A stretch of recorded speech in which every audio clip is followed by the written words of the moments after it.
Assalamualaikum warahmatullahi wabarakatuh.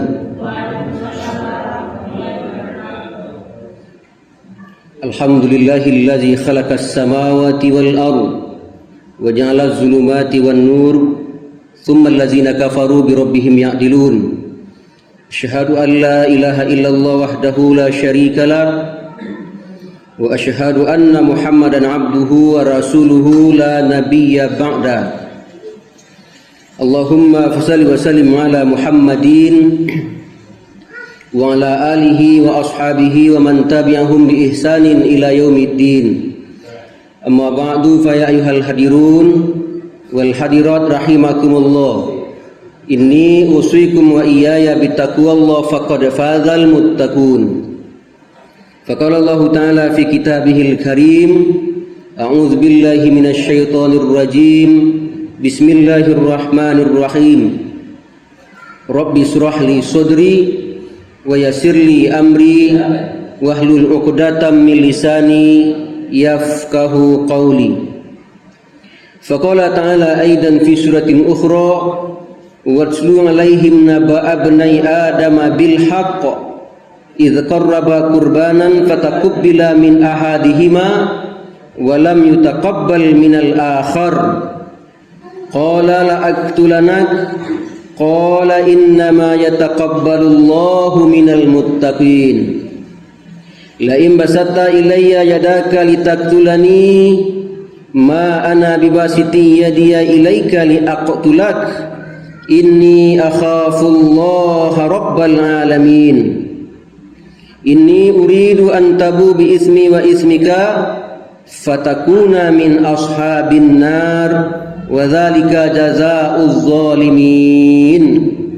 Shadaqallahul azim.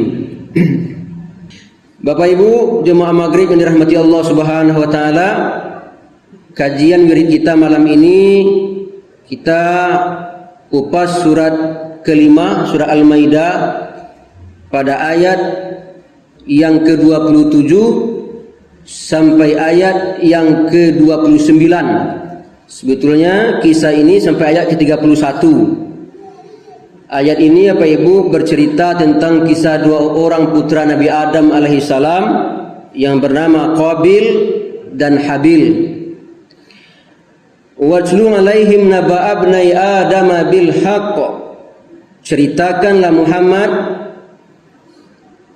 tentang kisah dua orang putra Adam alaihissalam bil haqq, dengan sebenarnya. Idh qarraba qurbanan fataqabbala min ahadihima wa lam yutaqabbal minal akhar. Ketika keduanya itu diperintahkan oleh Allah untuk berkurban, fataqabbala min ahadihima, lalu diterima kurban salah seorang dari mereka, wa lam yutaqabbal minal akhar, dan ditolak korban yang lainnya. Bapak Ibu yang dirahmati Allah Subhanahu wa taala, kalau Bapak Ibu kita bicara tentang syariat kurban, barangkali para mubaligh, ustaz, penceramah mungkinlah sering menyampaikan Bapak Ibu, maka syariat tentang kurban indah hanya disyariatkan kepada Nabi Ibrahim alaihissalam dan Ismail saja. Indah hanya ke Nabi Muhammad pada tahun ketiga Hijriah. Jadi kepada Nabi Muhammad Bapak Ibu, perintah berkorban syariat kurban itu dimulai pada tahun ketiga Hijrah, setelah Nabi pindah dari Mekah ke Madinah. Baru disyariatkan kurban itu pada tahun ketiga Hijrah. Maka perintah dan syariat kurban Bapak Ibu indah hanya ke Nabi Muhammad diperintahkan, atau bahkan ke awal umat Nabi Muhammad sampai kini. Tapi Bapak Ibu ternyata syariat kurban adalah syariat tertua semenjak Nabi Adam alaihissalam Pak. Alado syariat kurban di mana bisa kita cari Bapak Ibu, Allah abadikan kisah dalam Quran surah kelima, surah Al-Maidah, pada ayat yang ke-27 sampai ayat yang ke-31. Jadi ayat Bapak Ibu menceritakan tentang kisah dua orang putra Nabi Adam yang dalam sejarah Bapak Ibu ketika kita baca buku kitab yang berjudul Qasasil Anbiya yang ditulis oleh Al-Imam Abu Al-Fida Ismail bin Katsir, yang lebih populer dikenal dengan Imam Ibnu Katsir, ulama yang hidup pada tahun 8 Hijrah, ahli tafsir, ahli sejarah, ahli fikih, ahli hadis. Namanya Imam Ibnu Katsir.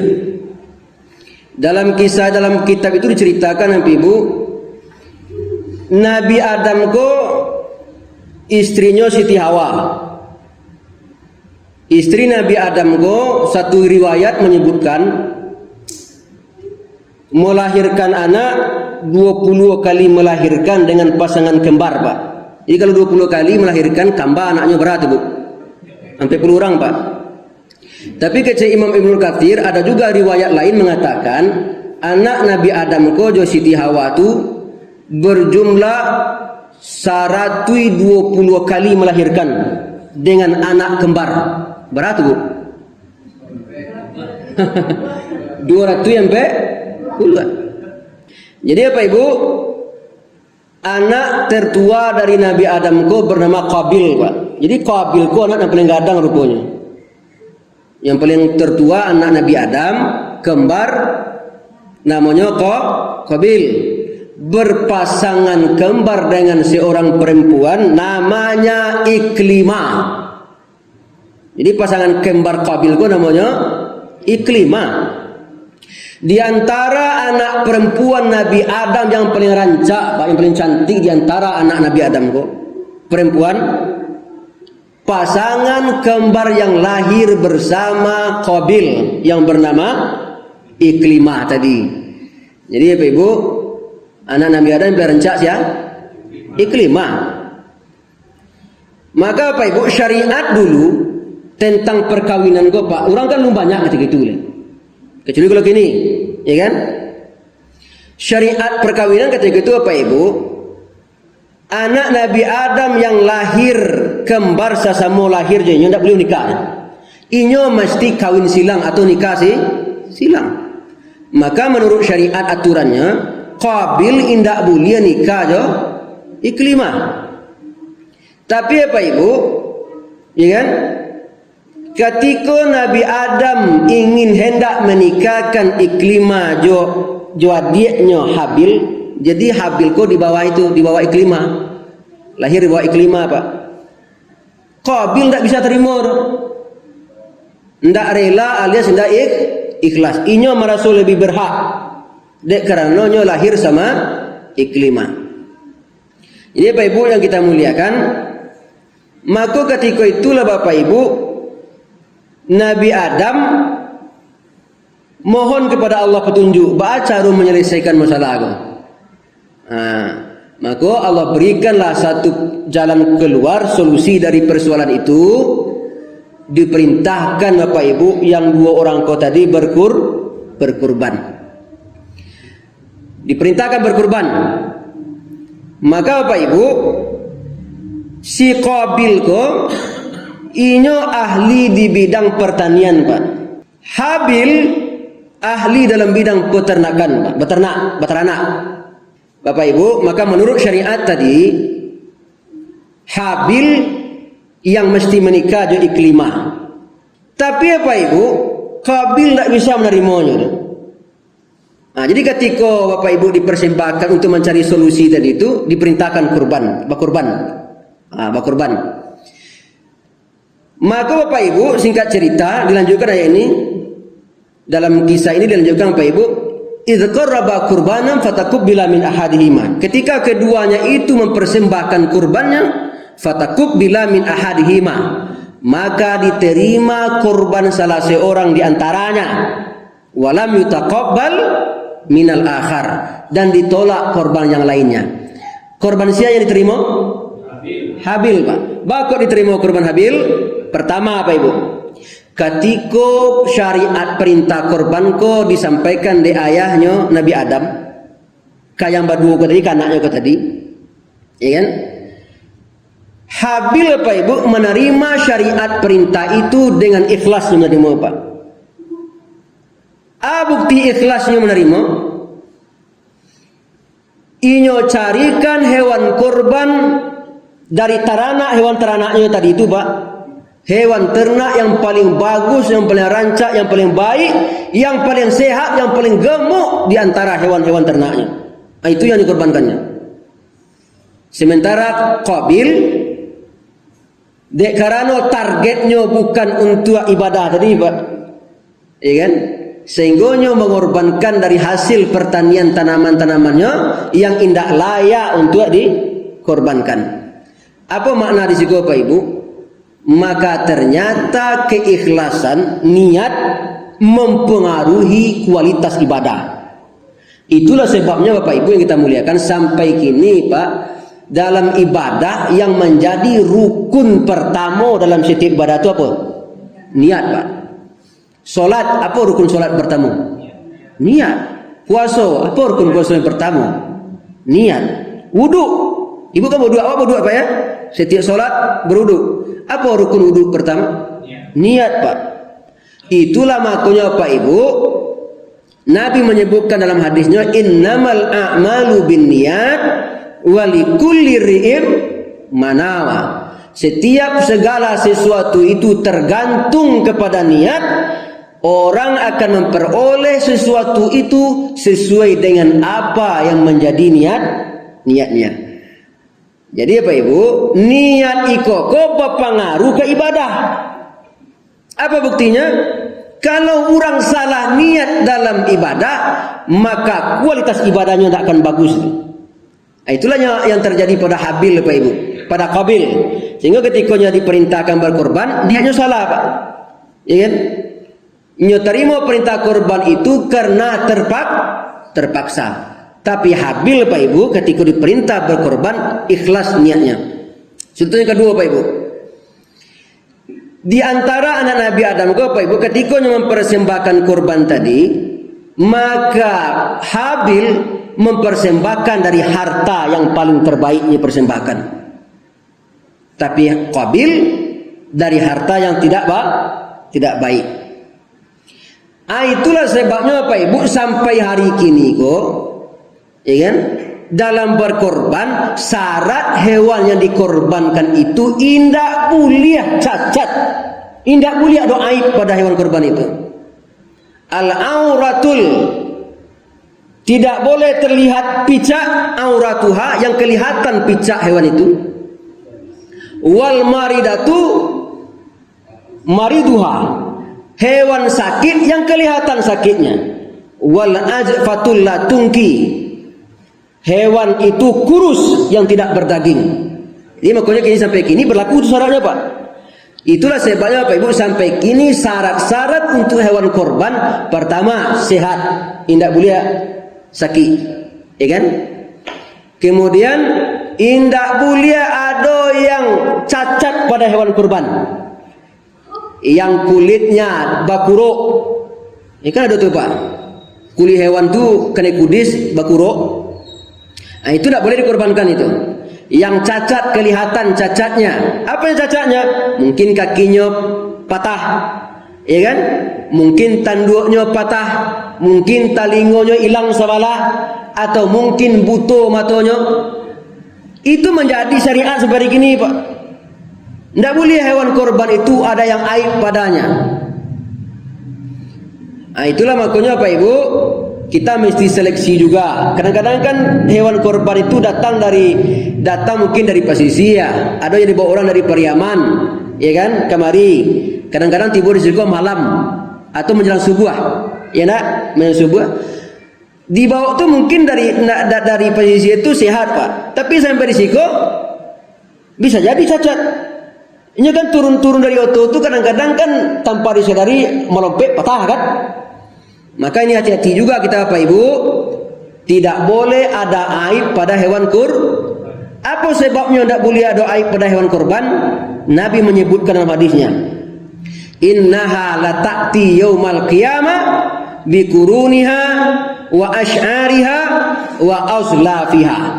Sesungguhnya hewan kurban itu nanti akan datang pada hari kiamat dengan tanduk-tanduknya, dengan setiap bulu-bulunya dan kuku-kukunya. Jadi Bapak Ibu, apa yang awak korbankan kini dari hewan kurban itu Bapak Ibu, nanti kata Nabi hewan itu akan datang lengkap semuanya. Awak kan tak pernah menghitung berapa jumlah bulu yang ada di badan hewan kurban tu. Lihat lu menghitung dewa tu. Oh, tak ada tu dah Pak. Ya kan? Bahkan tidak ada satupun sampai hari ini mesin yang mampu menghitung berapa helai jumlah rambut hewan korban itu. Lihat terangah dia awak ini kok. Mesin yang mampu menghitung. Kalau piti dia tak bisa menghitung ini orang. Pakai apa tu? Pakai mesin penghitung Pak. Pakai lawak kabang kau. Mana gari kau dah bu? Itu kadang-kadang kalau piti banyak tu selantak selesai je mesin penghitung tu nak. Atau mungkin menghitung-hitung angka-angka ini juga kalkulator bisa. Ya kan? Tapi sampai hari kini Bapak Ibu tidak ada orang yang menghitung bulu hewan korban tu dah. Ku ada kini yang menghitung bulu hewan korban, heran mungkin awak kan? Lebih lolo kan itu sih. Ya kan? Ya kan? Alam hitung-hitung bulu hewan korban kemana? Ya kan? Maka oleh karena itu Bapak Ibu, innaha la ta'ti yaumal qiyamah bi quruniha wa asy'ariha wa azlafiha. Hewan kurban itu akan datang nanti pada hari kiamat lengkap seperti yang kita korbankan hari ini. Maka nanti Bapak Ibu, hewan korban itu akan menjadi kendaraan bagi orang yang berkurban. Fatibu biha nafsan. Oleh karena itu kata Nabi, berbahagialah dan doronglah diri kalian untuk berkurban. Karena dia akan datang nanti pada hari kiamat. Setiap helai bulu dari hewan korban itu akan diberikan pahala oleh Allah Subhanahu wa ta'ala. Jadi apa yang kita muliakan, itulah sampai hari kini kok indak boleh ada aib pada hewan korban itu Pak. Ya kan? Tidak boleh ada cacat. Seperti yang dilakukan oleh Habil ketika berkorban. Lalu apa yang terjadi Pak Ibu? Ketika dua orang putra ini mempersembahkan kurbannya, nah oleh Nabi Adam alaihissalam diperintahkan ketika korban itu diletakkan di atas di puncak sebuah bukit, apa kata Nabi Adam kepada anaknya? Siapa nanti korbannya, persembahan korbannya yang disambar oleh api, maka itulah korban yang diterima. Jadi Bapak Ibu, tanda korban itu diterima, hanya disambar di api. Nanti siapa yang disambar oleh api nanti, kata Adam kepada anaknya, maka itulah korban yang diterima. Singkat cerita Bapak Ibu, ketika dipersembahkan korban tadi, maka yang diterima adalah korban dari Habil. Fataqabbala min ahadihima walam yutaqabbal minal akhar. Diterima korban salah seorang di antara keduanya, sedangkan korban yang lainnya ditolak oleh Allah Subhanahu wa ta'ala. Ketika korban Habil yang diterima, senyum Nabi Adam. Senyum Nabi Adam. Apa nak cek Qabil? Ya kan? Berang Qabil kayanya ke Adam kok. Ya kan? Nyukece kan? Ya, kayanya mengupik kayanya, istilah kalau bahasa kini mengupat. Ya kan? Apa keceknya? Ayah tu yo sayang ke Habil. Kalau terkawak situ gini Pak. Ayah bantu Habil. Ya kan? Sementara saya tidak ayah bantu. Ayah telah membantu Habil untuk mendoakan kepada Tuhan. Sementara saya dibiarkan. Akhirnya Pak Ibu, apa keceknya? Qala la aqtulanak. Ingat Habil, jangan bahagia anak ini. Jangan gadang lu hati gini kok. Selihatlah, pasti saya akan membunuhmu nanti. Jadi Pak Ibu, ya kan? Itulah, ya kan? Iri dan dengki pertama terjadi di alam semesta kok Pak. Ya kan? Ketika Habil diterima korbannya, mencaliak korban adik diterima, timbul rasa cemburu. Jadi kalau ada orang kini kok cemburu Pak, ya kan, mencaliak orang balap dia cemburu, tiba perasaan dengki, tiba rasa iri hati, berartinya menuruni bakat Qabil. Jadi kalau ada besok, ya kan, ada orang atau kawan tetangga yang cemburu, dengki, iri, ya kan, berarti dia menuruni bakat Qabil. Jadi bukan cina Qabil, Qabil, berang bukan. Ya kan? Ya. Jadi apa yang kita muliakan? Sehingga Bapak Ibu dia berkata, qala la aqtulanak. Jangan gadang manati gini. Suatu saat nanti saya pasti akan membunuhmu. Jadi Bapak Ibu, Itulah sebabnya iri jo dengki ko dilarang, Pak. Bako dilarang iri jo dengki, dek karena kalau iri jo dengki ko indak bisa dikendalikan, akibatnya akan menzalimi orang. Itulah makanya dalam Al-Quran surah Al-Falaq, wa min syarri hasidin iza hasad. Ya Allah, aku berlindung kepada Engkau ya Allah dari sifat dengki, dari perbuatan orang-orang dengki apabila mereka ada dengki. Kenapa demikian Bapak Ibu? Karena dengki ko bahaya. Indak bapilih lawan ataupun kawan, asal tibo dengki indak boleh, Pak. Apa ko para dia kakak, indak tentu dia deh, Pak. Asal dengki indak jalin. Berapa banyaknya kini orang bercakap-cakap. Dia gara-gara harto bercakap beradik kakak berbunuh-bunuhan, mama juga manakan. Ada mungkin anak yang bunuh orang tua, ya kan? Ada yang viral dulu berita. Anak mengasuskan orang tuanya, nyo kasuskan, Pak. Ya kan? Nyo gugat ke pengadilan, bayangan tu. Bahkan juga nyo gugat ke pengadilan dek karena dengki dari, Pak. Inyo maraso lebih berhak. Iko perkara harta warisan. Nyo maraso amaknyo sayang ke adiknya. Nyo maraso ditinggalkan, dikucilkan sendiri. Jadi nyo ingin mengambil haknya. Nyo gugat. Berarti, Pak. Bagaimana bisa anak menggugat orang tua gara-gara harta? Ayah adonyo itu, Pak. Iko bermula dari iri tadi, Pak. Iri ke adik, iri ke kakak, iya kan? Iri ko pada mengenal maupun banyak hartonya, maupun bapangke itu indak, maupun kayo itu indak berpilih deh, Pak. Asal tiba iri jo hati jo dengki ko, indak berpilih itu, indak memandang itu, ya kan? Yang penting tercapai keinginan, indak jaleh lawan atau pekawan lain, nyo sikat habis. Nah, itulah makanya iri jo dengki ko dilarang. Jadi orang yang iri jo dengki pertama di alam semesta ini adalah Qabil, iri ka Habil. Bapa iri ka Habil dek karena korban Habil yang diterima sementara korban dia ditolak. Makanya mengece Pak Ibu, ya kan? Qala la aqtulanak, aku pasti nanti akan membunuhmu. Lalu Pak Ibu mendengar kece, nyuka berdialog, Pak. Terjadi dialog antara Qabil dan Habil. Apa kece Habil ke kakaknya? Qala, berkata Habil, innama yataqabbalullah minal muttaqin. Wahai kakakku, jadi kalau ibarat dialog seperti awak, ya, kecenya. Wahai kakakku, berkata Habil ke kakaknya tadi, sesungguhnya Allah hanya menerima korban dari orang-orang yang bertakwa kepadanya. Ini Bapak kita muliakan. Jadi Allah hanya menerima korban dari orang-orang yang bertakwa. Sementara orang yang tidak bertakwa tidak diterima oleh Allah korbannya. Jadi Bapak Ibu kita muliakan. Nah, jangan salah makna pula kita Bapak Ibu.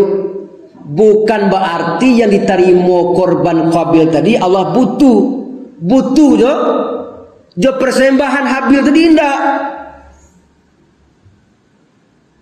Allah tidak butuh kepada korban kita. Tidak butuh deh, Pak. Tapi Allah butuh mencari tingkat keimanan dan ketakwaan awak. La yanalullaha luhumuha wala dima'uha walakin yanaluhu taqwa minkum. Tidaklah darah dan daging hewan kurban itu yang sampai kepada Allah. Tidak. Tapi yang sampai kepada Allah adalah takwamu. Itulah yang kecek Habil tadi. Innama yatakabbalullah minal muttaqin. Karena Allah hanya menerima kurban dari orang-orang yang bertakwa kepadanya. Bukan darah hewan itu yang sampai kepada Allah. Tidak. Allah tidak butuh darah. Bukan daging hewan itu yang diterima Allah. Tidak. Karena Allah tidak butuh daging. Yang butuh daging siapa? Manusia apa? Awak yang butuh daging. Coba aja lihat Pak Ibu.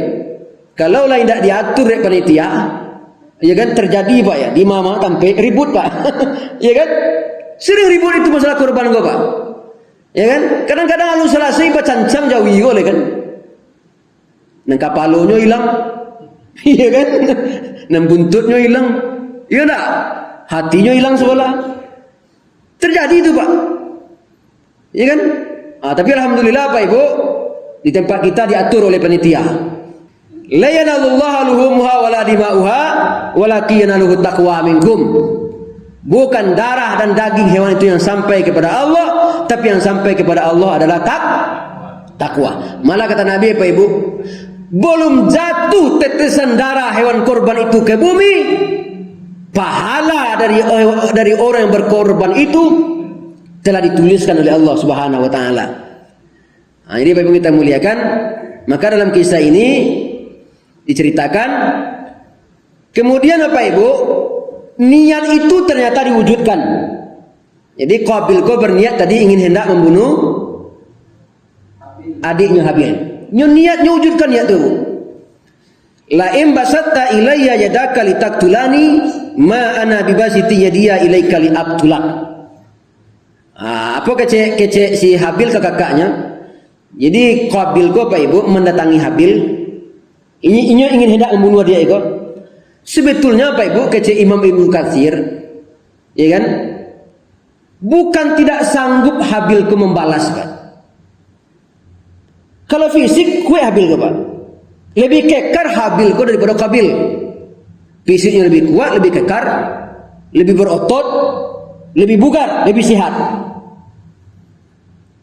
Tapi ketika Qabil ingin hendak membunuhnya, ketika berhadapan tuh Pak ya, berhadapannya, iya kan?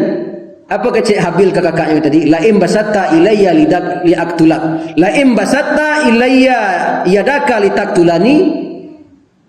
Jika engkau akan menggerakkan tanganmu ingin hendak membunuhku. Kan itu Pak ya? Berarti berhadapan tuh kan? Berhadapan. Iya kan? Jika engkau ingin menggerakkan tanganmu wahai Qabil ingin membunuhku hari ini, saat ini, ma ana bibasiti yadiya ilaika liaqtulak. Aku tidak akan menggerakkan tanganku untuk membalas. Bunuhlah. Itu bahasanya. Ambo ikhlas. Maka disinilah Bapak Ibu menunjukkan ketinggian akhlak daripada Habil.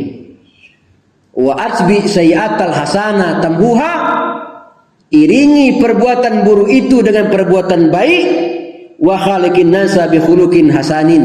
Lalu berakhlak baiklah kepada sesama manusia. Lah jalenya tu orang kamu membunuh awak wah. Nya sampaikan maksudnya ke awak. Ya kan? Tugas awak apa kira-kira? Pasti awak akan membela diri. Tapi kemuliaan Habil enggak Pak Ibu? Di sekolah ihsan tadi Pak. Jadi ihsan tadi, ya kan? Menolak keburukan dengan kebaikan. Asia yang bisa ihsan kira tu buat. Alah kok ihsan awak gini? Jadi Bapak Ibu, ya kan?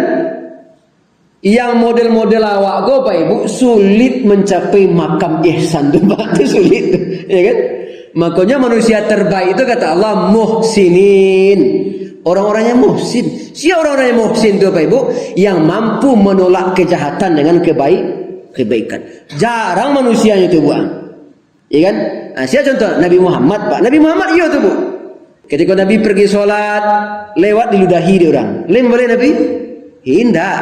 Kalau dia awak bagi kira tu. Supaya sembahyang awak tu diludah ni kawan. Bagi kira tu Bu. Indak jo ludah tu. Di balik dia buat jo terompa boleh berbuka terompa pelapian. Ya kan? Tapi Nabi tidak. Ya kan? Itulah makanya Nabi itu Bapak Ibu paling bagus akhlaknya. Ya kan? Paling baik akhlaknya. Innaka la'ala khuluqin azim. Sesungguhnya engkau ya Muhammad memiliki akhlak yang sangat-sangat mulia. Indah ada semulia akhlak Nabi. Kok ada orang kini nama itu Pak Ibu jarang kini Pak. Yang sebagus akhlak Nabi itu yang mencapai makam ke tingkat muhsin. Tapi Bapak Ibu bukan berarti awak tidak bisa seperti itu Pak. Tapi Bapak Ibu awak disuruh untuk mencontoh akhlak Nabi. Indah lu ada Bapak Ibu tidak mungkin itu bisa kita kerjakan. Tapi memang sulit. Sulit memang benar, tapi mungkin tidak lo ada yang tidak mustahil itu bisa kita lakukan. Jadi Pak Ibu, ketika nyala berhadapan tadi si Qabil jo Habil kan, Ya kan? La in basatta ilayya yadaka litaktulani, jika engkau akan menggerakkan tanganmu karena ingin hendak membunuhku wahai Qabil, aku tidak akan membalas. Aku tidak akan menggerakkan tanganku untuk membalas. Yang membuatnya tidak sanggup membalas, inni akhafullahu rabbal alamin. Aku bukan takut kepadamu Qabil, tidak. Kalau diukur badan gini kuat mungkin kadang menembus, kan situ baik. Kalau diukur juga kekuatan gini kuat ambo. Kalau dicari kekar badan lebih kekar saya. Tapi saya tidak akan membalas. Inni akhafullah rabbal alamin. Takutku bukan karena engkau hai Qabil, tapi aku takut kepada Allah penguasa alam semesta. Baku takut Pak Ibu. Takutnya Habil itu karena takut akan dosa. Itulah sebabnya Pak Ibu, membunuh orang Pak Ibu termasuk dosa besar. Ini membunuh orang itu dosa besar. Ketika Nabi ditanya oleh sahabat, suila Rasulullah sallallahu alaihi wasallam anil kabair. Rasulullah sallallahu alaihi wasallam ditanya tentang dosa-dosa besar.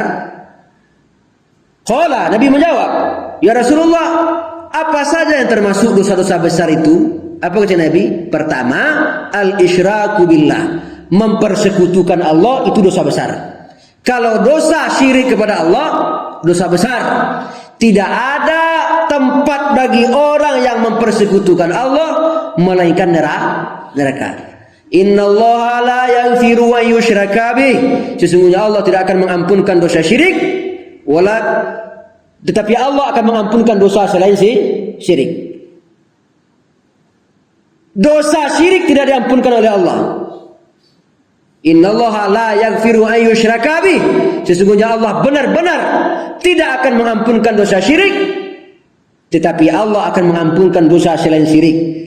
Jadi Bapak Ibu kita muliakan, syirik kepada Allah termasuk dosa besar. Yang kedua, uququl walidain, durhaka kepada orang tua. Ini ketika Nabi ditanya dosa besar, pertama syirik, kedua durhaka. Durhaka kepada kedua orang tua, posisi kedua setelah syirik. Yang ketiga, dosa besar yang ketiga itu apa Ibu? Wa syahadatu zur, bersaksi palsu atau bersumpah palsu. Berapa banyaknya kini yang orang menjual kebenaran, tidak tahu dua persoalan perkara, ada jadi saksinya. Ya kan? Yang tidak bersalah dihukum karena tidak bersalahnya. Tapi yang bersalah seolah-olah nampak menjadi benar. Berapa banyaknya Pak Ibu orang yang pantas dihukum gini kok bebas merdeka, sementara yang tidak bersalah masuk penjara akibat kesaksian yang diberikan Pak Ibu. Maka Bapak Ibu jangan main-main nih kok. Memberikan kesaksian palsu, wa syahadatu zur, menjadi saksi palsu termasuk dosa besar. Kini Bapak Ibu mungkin bisa menikmati Pak, ya kan? Sampai barabana lah mungkin piti itu gitu. Kalau ada banyak keuntungan dunia yang awak dapatkan dari itu Bapak Ibu, sampai barabana dapat dia Pak, ya kan? Sampai barabana apa?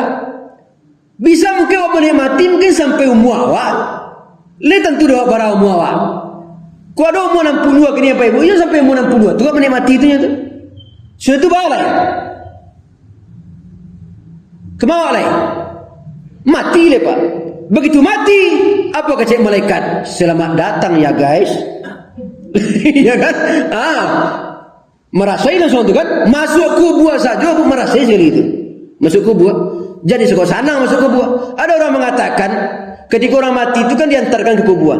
Ya semoga dia beristirahat tenang di alam sana, di alam barzah. Tidak ada istirahat. Jangan dikatakan alam barzah itu istirahat Pak. Tidak ada itu.